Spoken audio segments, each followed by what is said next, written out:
Let's talk about Commander Legends Battle for Baldur's Gate Best of the Worst. That's the top 3 cards from that set that are seeing play in 1% or less of decks, according to EDHREC, since the set's release. Coming in at number 3, we have Nautiloid Ship. For 4 colorless, we get a 5/5 artifact vehicle with flying. When Nautiloid Ship enters the battlefield, exile target player's graveyard. Whenever Nautiloid Ship deals combat damage to a player, you may put a creature card exiled with Nautiloid Ship onto the battlefield under your control. Crew 3.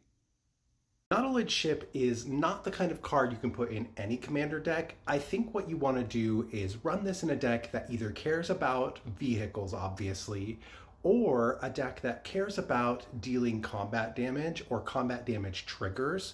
So decks like this would be like a Bruce Tarl deck that cares about giving your creatures double strike so you can get more value out of combat damage triggers. So if you're running a deck like that, then maybe consider Nautiloid Ship as your graveyard hate piece. Coming in at number 2, we have Majestic Genesis. For 6 and 2 green, we get a sorcery with reveal the top X cards of your library, where X is the greatest mana value of a commander you own on the battlefield or in the command zone. You may put any number of permanent cards from among them onto the battlefield. Put the rest on the bottom of your library in a random order. Majestic Genesis is pretty specific in that it wants you to have a very high mana value commander.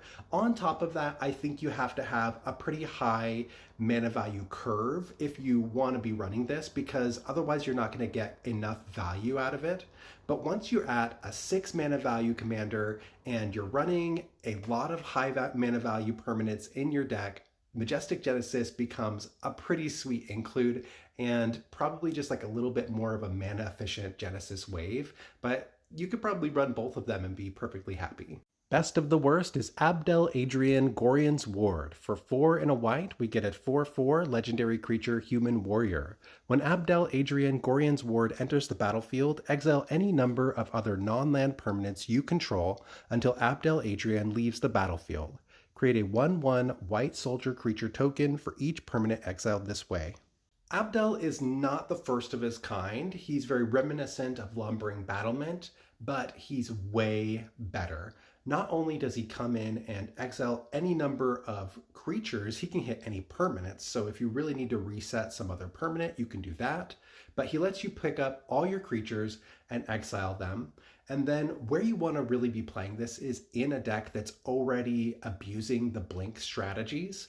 So if you're in a deck that really cares about enter the battlefield effects, then Abdel Adrian becomes really valuable, because what you can do with this is just absurd. You drop Abdel down, you exile, say, 5 creatures.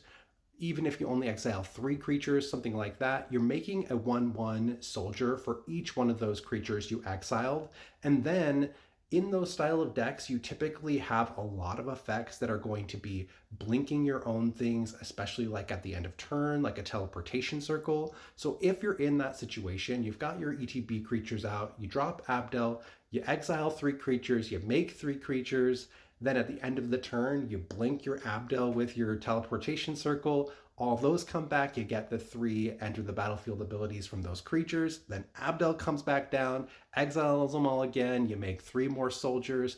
It's just very, very powerful, and I'm really surprised this isn't being picked up more often. That's it for Commander Legends Battle for Baldur's Gate Best of the Worst. I could have easily made this a 10 or 12 card list. There's a lot of cards that are being underutilized from this set, so I would encourage you guys to go back and take a look at it and make sure you're not missing out on anything.